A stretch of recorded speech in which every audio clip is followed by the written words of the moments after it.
Assalamualaikum warahmatullahi wabarakatuh. Pada hari ini, kumpulan kami daripada kumpulan 8 akan membincangkan tajuk keperluan ijtihad kontemporari dalam bidang ekonomi. Sebelum tu, kita kena tahu apakah maksud ijtihad kontemporari dalam bidang ekonomi ni. Baik, ijtihad kontemporari merupakan satu keperluan yang sangat penting.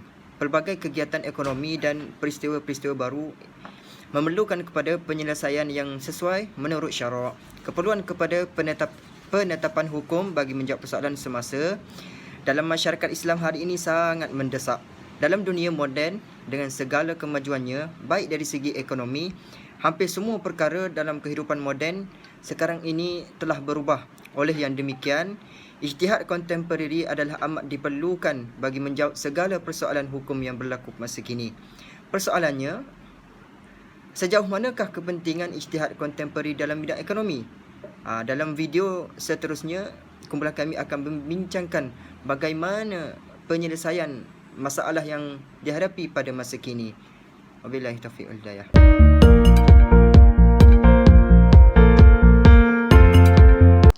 Bismillahirrahmanirrahim. Assalamualaikum warahmatullahi wabarakatuh. Nama saya Muhammad Adhan bin Abdul Malik di 2019 29 13 dan 3.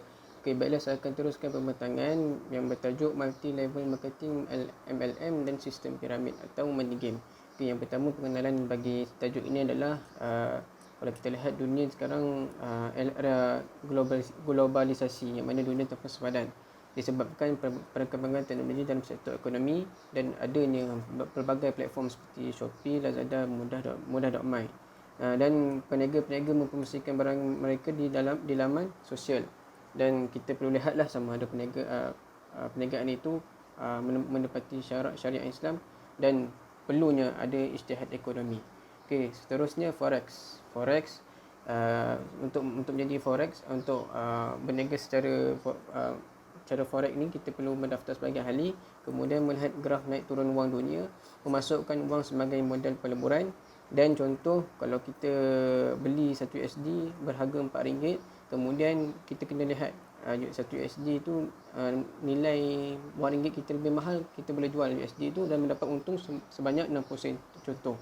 Okey, kemudian forex, waktu operasi forex ni selama 5 hari, 5 pagi Sabtu hingga 5 pagi Isnin, 24 jam beroperasi. Kemudian kesan daripada forex ini pembaziran, ketagihan dan penipuan. Kemudian sumber adalah bersifat gharar, sama ada kita tak tahu sumber duit tu datang daripada halal ataupun haram. Jadi kalau kita tak tahu, mungkin jatuhnya hukum haram. Okey. Seterusnya perbandingan antara MLM dan money game. Okey, money game. Kedua ni adalah sama, mereka downline ataupun mencari downline untuk mendaftar mereka punya syarikat. Kemudian untuk MLM saja, okey, saya terangkan MLM dulu. Jualan langsung, kemudian barang yang dijual terus kepada pelanggan tanpa melalui pemborong, pembeli dan peruncit. Mereka akan dapat bonus daripada hasil jualan. Barang berbentuk fizikal, sumber kena lihatlah sama ada daripada yang halal ataupun haram, dan hukum adalah harus bergantung kepada sumber ataupun sumber itu adalah halal ataupun haram. Jika halal, haruslah. Jika haram, maka perniagaan tersebut adalah haram. Jadi yang untuk money game ni pula berbentuk dalam pusingan duit. Maknanya duit pendaftaran yang downline baru tu daftar akan pakai untuk membayar bonus kepada orang atasan. Okey, kemudian orang kemudian daftar tidak dapat bonus selagi mana mereka tidak mempunyai downline. Okey, barang bisnes ni barang tak ada, barang tiada, maknanya dia 100% duit sahaja dalam perniagaan ini. Jadi mungkin berlakunya penipuan antara orang atasan dan orang bawahan. Hukum bagi perniagaan berbentuk money game ni adalah haram kerana pelanggan akan rugi jika berlakunya penipuan. Kebiasaannya berlaku penipuan kerana duit itu disorok ataupun disenyapkan oleh pihak atasan. Okey, sekian, terima kasih.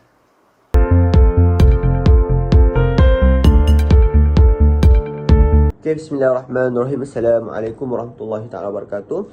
Nama saya Muhammad Afif bin Azman, nombor kad matrik di 201920911345. Baik, ini saya akan terangkan tentang hukum wang yang tidak patuh syariah yang diperoleh melalui jalan-jalan yang tidak syar'i. Okey, menurut Prof Dr. Muhammad Nabil Ghanaim dikata apa? Wang ini telah ditakrifkan sebagai harta yang tidak patuh syariah, sebagai harta haram yang diperolehi melalui jalan-jalan yang tidak syar'i, iaitu mengambil harta yang terdapat larangan ke atasnya. Okey, Imam Syafi'i ni kata apa? Ada 8 jenis. Jenis wang yang tak patut syariah, iaitu riba, warar, perjudian, penipuan, rampasan, iftikar, monopoli barangan, rasuah dan perniagaan yang tidak patut syariah. Okey, so kat sini saya akan terangkan tentang riba. Okey, riba ni adalah orang kata benda yang benda yang dielakkan. Dielakkan supaya apa? Untuk mengelakkan pengamal riba ni ditarik akan keberkatan harta, sama ada hartanya mudah hilang ataupun dirompak. Sebab riba ni adalah bunga lah, bunga yang dicas oleh seseorang individu. Ini adalah orang yang amalkan riba ni, dia akan jadi merasa miskin, fakir walaupun mempunyai banyak wang. Okey, yang kedua adalah gharar. Warar ialah salah satu wang yang tak patut syariah juga, kerana warar ni adalah sesuatu yang tidak jelas daripada kepada mana-mana pihak yang berkontrak, sama ada di pihak penjual atau pembeli dan selainnya. Dan syariah amat mengambil berat hal ini kerana untuk mengelakkan persengketaan antara pihak-pihak yang berkontrak. Okey, dan dalam hadis Nabi berkata kan, Nabi jelas melarang sebarang bentuk jual beli yang ada elemen gharar ataupun ketidakjelasan. Okey, yang seterusnya adalah perjudian. So, perjudian ni juga adalah permainan pertaruhan dari kedua belah pihak yang diharamkan. Kerana apa? Penjudi ni akan selalu dibebani hutang ataupun kehidupan mereka menjadi tidak tenang dan banyak terbuang masa pada benda yang mengabaikan keluarga dan sikat tamak. Seterusnya adalah penipuan. Okey, penipuan juga adalah antara unsur yang tak patut syariah. Kerana apa? Contoh antara penipuan yang digunakan adalah cara untuk menghubungi mangsa menggunakan telefon, email atau internet. Seperti sekarang lah, skamer yang menipu banyak orang yang terkena kan. Dan benda ni adalah wang yang tak patut syariah. Okey, yang seterusnya adalah rampasan. Okey, rampasan ni juga adalah harta yang dimiliki oleh harta yang dimiliki telah dirampas oleh pihak yang tidak bertanggungjawab. So, rampasan ini juga boleh menyebabkan berlaku persengketaan antara dua pihak, iaitu boleh berlaku peperangan, pembunuhan, pertumpahan darah tanpa hak. Yang seterusnya adalah ihtikar monopoli. Ihtikar monopoli adalah membeli barangan yang disenaraikan sebagai makanan asasi ataupun makanan asasi daripada pasaran. Barangan itu telah dihimpunkan dan disorok dengan tujuan menaikkan harganya berlipat kali ganda. Kemudian dijual sedikit demi sedikit demi kepentingan masing-masing. Okey, seterusnya adalah rasuah. Okay, rasuah ni juga adalah salah satu dosa dalam Islam yang boleh dikatakan dalam aktiviti perniagaan lah. So, kesan rasuah ni adalah menghakis keberkatan dalam perniagaan dan mendapat laknat daripada Allah. Yang terakhir adalah perniagaan tak patut syariah, seperti arak adalah antara yang mendatangkan mudarat. Sebab apa? Arak ni boleh menyebabkan kita ni manusia menjauhi daripada rahmat Allah, kurniaan dan ihsan. Itu sahaja dari saya. Terima kasih. Assalamualaikum. Bismillahirrahmanirrahim. Assalamualaikum warahmatullahi wabarakatuh. Nama saya Wan Muhammad Ishraf bin Wan Abdul Halim Sabri, nombor matrik di 20221104-225. Hari ini saya akan bincangkan tentang tajuk apakah hukum menerima sedekah daripada sumber yang haram. Baik, ulama telah menggariskan beberapa panduan untuk kita faham hukum menerima sedekah daripada sumber yang haram. Baik, pandangan yang pertama daripada Ibnu Sirin yang dinyatakan oleh Imam Ibnu Rajab Al-Hambali, dan juga pandangan daripada Ibnu Taimiyah menyatakan bahawa hukum menerima sedekah ni daripada harta haram atau syubhah adalah diharuskan di sisi syarak. Baik, kita masuk dalam bab urusan muamalat. Yang pertama kita kena faham apakah dasar penerimaan sedekah itu. Yang pertama, sememangnya hukum menerima sedekah daripada sumber yang haram itu harus, namun haram kelakuan daripada pelaku itu sendiri. Maksudnya pelaku itu berjudi, minum arak dan mengambil keuntungan tak kiralah daripada sumber yang haram, berdosa ke atas pelaku itu.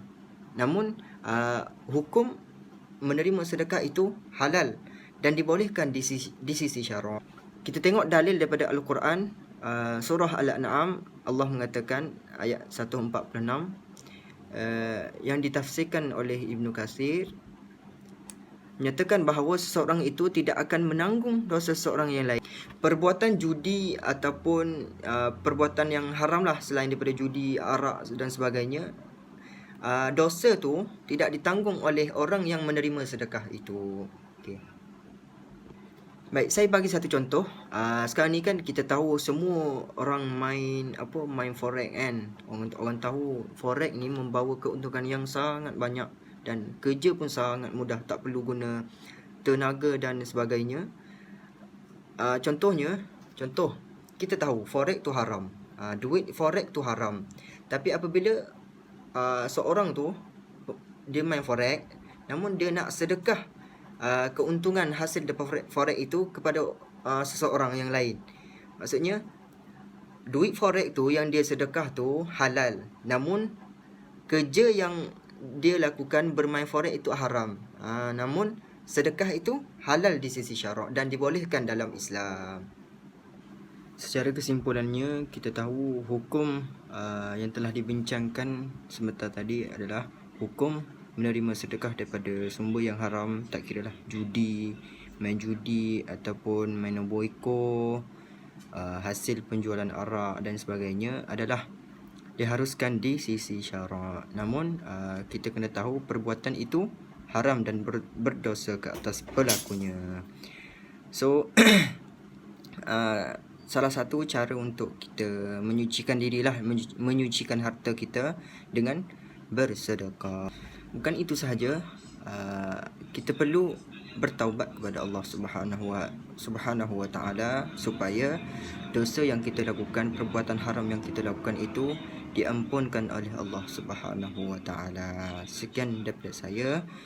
Wabillahi taufiq wal hidayah. Assalamualaikum warahmatullahi wabarakatuh. Okay, bismillahirrahmanirrahim. Assalamualaikum warahmatullahi wabarakatuh. Baiklah, jadi hari ini saya akan membahas tentang hukum penglibatan dalam pelaburan ASNB sebagai penjanaan ekonomi umat Islam. Okey, yang pertama, apa itu pelaburan?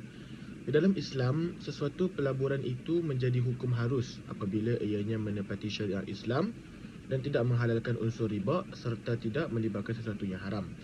Oleh itu, ramai umat Islam telah memilih untuk melabur di dalam sebuah pelaburan yang bernama ASB. Okey, baiklah. Apa itu ASB? Apa itu ASNB? Yang pertama, dia adalah dua unit berbeza dan digabungkan menjadi satu. Okey, yang pertamanya ialah ASB dan Amanah Saham Nasional adalah antara pelaburan yang paling popular di Malaysia. Kedua pelaburan ini diuruskan oleh Amanah Saham Nasional Berhad iaitu ASNB, sebuah anak syarikat yang dimiliki sepenuhnya oleh Permodalan Nasional Berhad. PNB pula ditubuhkan pada 17 Mac 1978 bertujuan bagi menjayakan dasar ekonomi baru dengan menggalakkan pelaburan dalam kalangan Bumiputera. Setakat 2017, ASNB menguruskan dana berjumlah 207.398 bilion. Baik, itulah dia ASNB. Seterusnya, bagaimana pendapat fatwa tentang ASNB tersebut? Okey, baiklah, di sini terdapat dua negeri sahaja yang berfatwa ianya haram, manakala yang lain ianya jatuh pada hukum harus. Maksudnya, dua negeri tersebut melabelkan ASNB adalah satu pelaburan yang haram, manakala negeri yang lain bersetuju ianya harus. Dan yang kedua ialah fatwa kebangsaan juga menyatakan bahawa hukum melabur dalam pelaburan ASNB ialah harus. Baik, seterusnya, kenapa ianya harus? Yang pertama ialah penjagaan harta adalah satu perkara yang wajib dipandang oleh pemerintah. Sebab ASNB ni dia menawarkan komisen ataupun dividen rate yang tinggi, 7 hingga 10%. Jadi sebab itulah ianya salah satu perkara lah yang boleh membuat satu penjagaan harta yang terperinci. Yang kedua ialah ini adalah juga untuk kemaslahatan umat Islam dalam dengan kekuatan ekonomi. Sekiranya umat Islam tidak mempunyai kekuatan ekonomi, maka ianya akan menggugat kekuatan Islam. Okey, itu yang kedua. Yang ketiga ialah bila ianya bercampur baur antara halal dan haram, kaedah fiqh mengatakan bahawa kita kena lihat mana satu yang lebih tinggi, sama ada halal ataupun haram. Dan setelah dikaji, ASB ini 70%-nya ialah halal dan lagi 30%-nya tidak patuh syariah. Jadi jelas dia telah membuktikan yang pelaburan ASNB ni ialah harus. Okey, kesimpulan yang dapat dibuat ialah hukum untuk melabur ataupun berurusan dengan sesuatu perkara yang melibatkan unsur haram, riba dan sebagainya adalah haram dan dilarang sekeras-kerasnya bagi umat Islam. Namun begitu, dalam kaedah fiqh juga peratusan halal diambil kira. Okey, maksudnya di dalam suatu pelaburan itu jika lebih tinggi peratusan halalnya dan haramnya sikit, maka ini akan menjadi hukum harus. Dan bukan setakat itu juga, seperti saya telah nyatakan tadi, fatwa kebangsaan juga telah menyatakan bahawa hukum untuk melabur dalam pelaburan ASNB ini ialah jatuh kepada hukum harus bagi menjaga kemaslahatan ekonomi Islam. Sekian daripada saya. Assalamualaikum. Assalamualaikum warahmatullahi wabarakatuh. Nama saya Muhammad Arham bin Aludin. Nombor metrik D202211042119. Okey, hari ini saya akan membincangkan tentang hukum makanan yang diimport daripada luar negara. Okey, di sini terdapat dua jenis makanan yang diimport daripada luar negara, iaitu makanan yang sembelih dan juga makanan yang tidak disembelih. Contoh makanan yang tidak disembelih ini adalah seperti keju. Okey, keju ini saya rasa tidak banyak isu lah yang timbul kan, sebab cara pembuatan keju ini yang menggunakan enzim renin, iaitu yang terdapat dalam badan ataupun dalam perut lembu, dan juga menggunakan susu. Jadi perkara ini tidak menimbulkan apa-apa isu lah kan. Mengikut Ibn Tamiyah pun mengatakan ianya halal untuk kita makan. Akan tetapi makanan yang diimport ini makanan yang melalui cara penyembelihan. Ini amat merisaukan. Hal ini kerana makanan yang disembelih ini, contohnya seperti lembu. Kalau datangnya daging import itu daripada negara Islam, tidak perlulah kita risau kerana sudah tentu cara penyembelihan mereka mengikut syariat yang ditetapkan oleh Islam. Akan tetapi daging import yang datangnya daripada negara bukan Islam inilah amat merisaukan kita, kerana adakah ianya betul ataupun tidak cara penyembelihan mereka. Mengikut video-video yang viral yang saya lihatlah, mereka menghumban seekor lembu ke dalam satu mesin untuk proses menjadikan daging. Jadi di situ tidak patuh syariat, maka hukumnya adalah haram lah. Maka hukumnya adalah haram untuk kita makan makanan yang diimport daripada luar negara, seperti daging lembu ni lah, kerana sudah terbukti cara penyembelihan mereka tidak mengikut syariat Islam. Pada kesimpulannya, mengikut ijtihad kontemporari ataupun ulama pada masa kini, hukum makan makanan yang diimport ini adalah halal selagi mana ia mengikut syariat Islam. Jadi halal lah untuk kita makan. Sebab sekarang pun kita mudah nak dapat barang-barangan ataupun barang-barangan yang sudah mempunyai logo halal, kan. Jadi sama-samalah kita berhati-hatilah untuk melihat ataupun mengambil berat tentang makanan-makanan yang mempunyai halal ataupun tidak halal, kerana ia akan menjadi darah daging kita dan juga keturunan kita. Okey, untuk secara kesimpulannya yang dapat saya simpulkan secara keseluruhan, ekonomi di Malaysia ini telah berkembang luas secara atas talian ataupun secara bersemuka. Jadi kita sebagai umat Islam ni, kita diwajibkanlah untuk membeli ataupun menjual barangan yang mematuhi syariat Islam. Kerana apa? Kerana kita nak menghindarkan diri kita daripada penipuan dan juga riba. Sebab riba ni adalah sesuatu yang haram lah, yang haram di sisi agama Islam.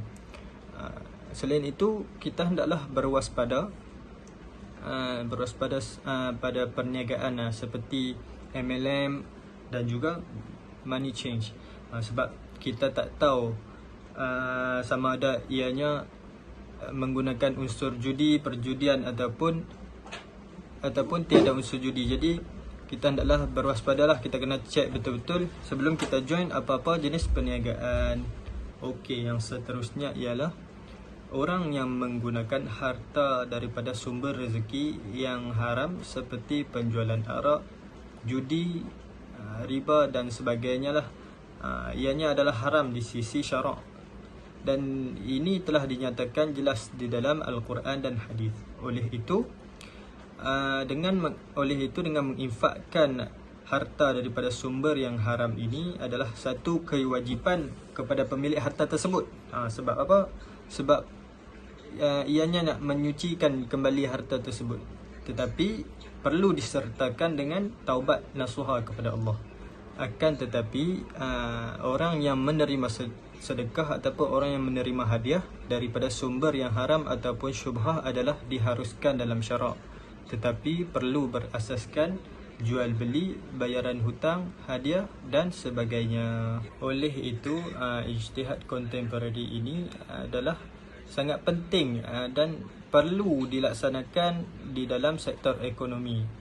Hal ini kerana kehidupan semakin maju dan pelbagai perdagangan seperti jual beli, saham dan sebagainya yang baru akan muncul pada masa yang akan datang.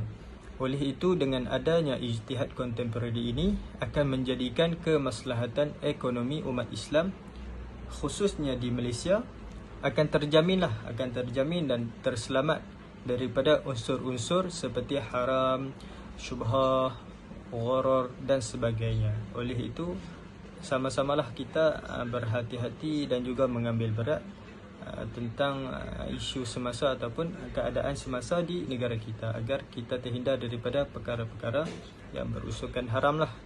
Okey, itu saja. Assalamualaikum warahmatullahi wabarakatuh.